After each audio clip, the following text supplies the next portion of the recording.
दोस्तों आज के इस वीडियो में हम आयत का क्षेत्रफल एवं परिमाप ज्ञात करना सीखेंगे।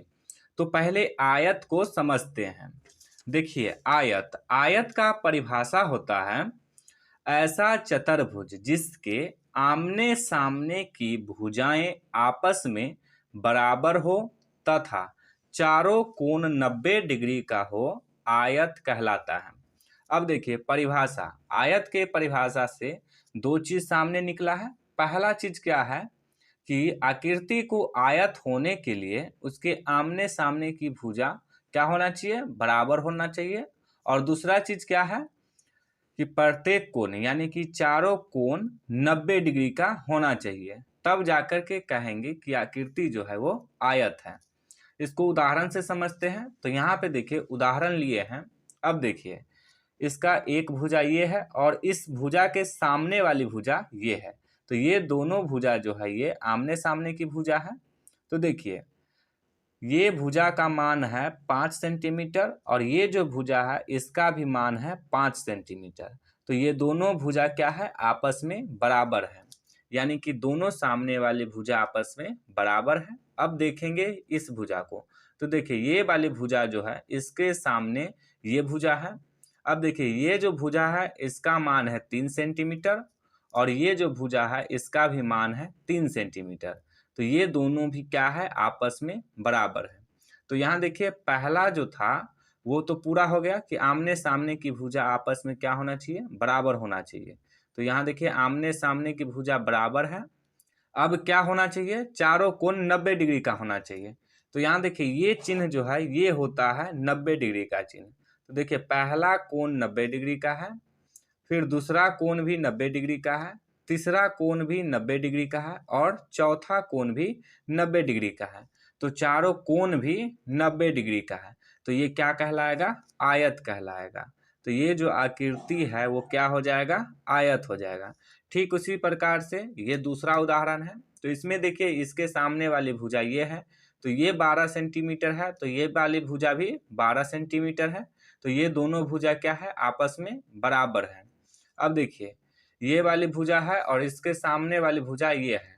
तो ये भुजा 5 सेंटीमीटर का है, तो ये भुजा भी 5 सेंटीमीटर का है। तो ये दोनों भुजा भी आपस में क्या है, बराबर है।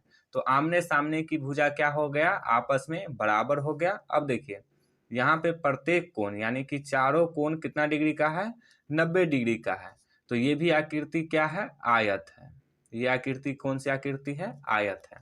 अब देखिए आयत में आयत के बड़ी भुजा को लंबाई कहते हैं। क्या कहते हैं, लंबाई कहते हैं और लंबाई को लिखते हैं एल से। और आयत के छोटी भुजा को चौड़ाई कहते हैं और चौड़ाई को लिखते हैं बी से। तो यहाँ देखिए इसमें बड़ी भुजा कौन सा है, ये 5 सेंटीमीटर वाला।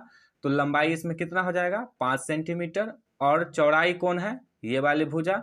तो इस भुजा का मान कितना है, 3 सेंटीमीटर। तो चौड़ाई का मान कितना हो जाएगा, 3 सेंटीमीटर। इस भुजा में ये भुजा कितना सेंटीमीटर का है, 12 सेंटीमीटर का। तो लंबाई कितना हो जाएगा, 12 सेंटीमीटर। और ये वाली भुजा जो है ये कितना सेंटीमीटर का है, 5 सेंटीमीटर का। तो चौड़ाई कितना हो जाएगा, 5 सेंटीमीटर। तो ये समझ गए आयत को। अब प्रश्न की ओर बढ़ते हैं। तो प्रश्न है आयत का क्षेत्रफल एवं परिमाप ज्ञात करें। तो देखिए ये प्रश्न में आयत का चित्र दिया हुआ है यानी कि आकृति दिया हुआ है। अब देखिए इस आकृति में बड़ी भुजा कितना सेंटीमीटर का है, 8 सेंटीमीटर का। और छोटी भुजा जो है वो कितना सेंटीमीटर का है, 5 सेंटीमीटर का। तो बड़ी भुजा को क्या कहते हैं, लंबाई। तो लंबाई का मान कितना हो जाएगा, 8 सेंटीमीटर। तो अब लिख देंगे लंबाई बराबर 8 सेंटीमीटर। और छोटी भुजा का मान कितना है, 5 सेंटीमीटर। तो चौड़ाई का मान कितना हो जाएगा, 5 सेंटीमीटर। तो लंबाई और चौड़ाई का मान लिख लिए। अब आयत का क्षेत्रफल निकालेंगे। तो देखिए आयत का क्षेत्रफल निकालने के लिए आयत के क्षेत्रफल का फॉर्मूला भी याद होना चाहिए। तो आयत के क्षेत्रफल का फॉर्मूला होता है यानी कि सूत्र होता है लंबाई गुने चौड़ाई। आयत के क्षेत्रफल का फॉर्मूला होता है लंबाई गुने चौड़ाई। तो आप लोग इसको याद रखिएगा। लंबाई, लंबाई का मान कितना है 8 सेंटीमीटर। तो यहाँ पे सिर्फ माप को लिखेंगे, मात्रक को नहीं लिखेंगे, यानी कि सेंटीमीटर को नहीं लिखेंगे। चौड़ाई का मान कितना है 5 सेंटीमीटर। तो यहाँ पे सिर्फ लिखेंगे 5 को। अब इसको गुना करेंगे तो 8 को 5 से गुना करेंगे तो कितना हो जाएगा 40। अब यहाँ पे क्या लिखेंगे सिर्फ सेंटीमीटर क्या, तो नहीं।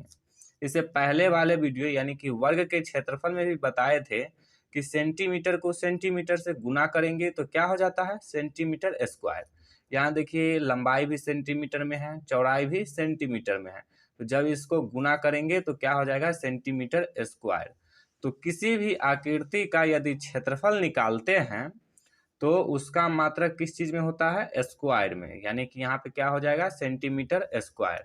यदि यहीं पे मीटर रहता है तो हो जाता मीटर स्क्वायर, फीट रहता है तो हो जाता फीट स्क्वायर, जो भी मात्रक रहता है उसका स्क्वायर हो जाता।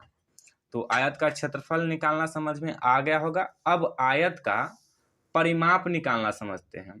तो सबसे पहले परिमाप को समझते हैं। देखिए परिमाप, परिमाप दो शब्द से मिलके बना है, परि जोड़ माप। परि का मतलब होता है चारों ओर और माप का मतलब होता है दूरी, यानी कि चारों ओर का दूरी। तो यहाँ देखिए ये आयत है तो इसके चारों ओर का ये हो जाएगा, यानी कि चारों भुजा को जोड़ देंगे वही हो जाएगा चारों ओर का दूरी। तो देखिए यहाँ पे पहला भुजा है 8 और दूसरा भुजा है 5, तो दो भुजा को जोड़ेंगे तो हो जाएगा 13, फिर तीसरी भुजा को जोड़ेंगे तो 13 8 हो जाएगा 21, और फिर चौथी भुजा को भी जोड़ेंगे तो 21 5 हो जाएगा 26। तो यहाँ पे ये जो आकृति दिया हुआ है इसका परिमाप कितना हो जाएगा 26 सेंटीमीटर। अब इसी को फॉर्मूला से निकालेंगे।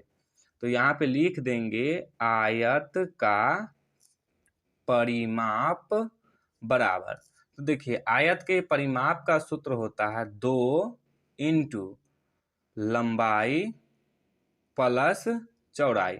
तो इसको भी याद रखिएगा। अब देखिए 2 है तो 2, कोष्ठ है तो कोष्ठ दे देंगे। लंबाई का मान है 8 सेंटीमीटर तो लिख देंगे 8 प्लस चौड़ाई, चौड़ाई का मान है 5 सेंटीमीटर तो लिखेंगे 5। अभी हो जाएगा 2, कोष्ठ बंद है तो कोष्ठ लगा देंगे, 8 और 5 हो जाएगा 13। अब देखिए ये जो कोष्ठ है इसको हटाएंगे, यानी कि ब्रैकेट को हटाएंगे तो यहाँ पे किस चीज का चिन्ह हो जाएगा गुना का, गुने में 13।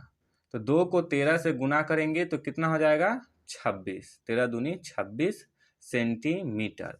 तो यही हो जाएगा इसका आंसर। तो उम्मीद है कि आप लोगों को आयत का क्षेत्रफल और परिमाप ज्ञात करना समझ में आ गया होगा।